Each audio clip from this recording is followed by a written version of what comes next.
It's official. The best player in the entire history of football has been announced.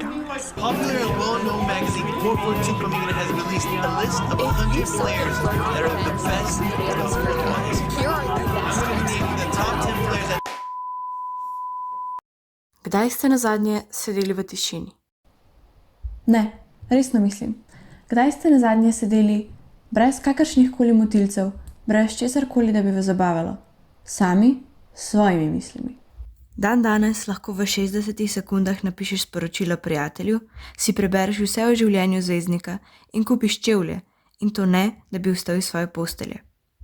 Če mladi nimamo dovolj pozornosti, da bi pogledali 5-minuten video, kako je bomo imeli dovolj, da zgradimo odnose, poslušamo in spoznamo ljudi okoli sebe ter nas same.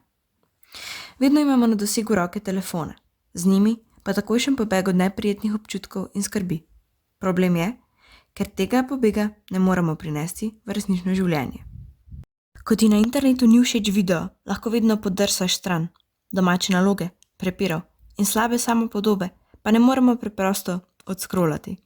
Ravno nasprotno, saj smo ves čas bombardirani s podobami idealnih ljudi, z idealnimi življenji. Pogosto te seveda niso resnične, a zelo težko se je tega zavedati. Mladi se primerjajo s starejšimi vplivneži, ki imajo popolnoma drugačen izgled in stil življenja. Eden mojih največjih strahov je, da bi zapravila čas, ki ga imam na tej zemlji.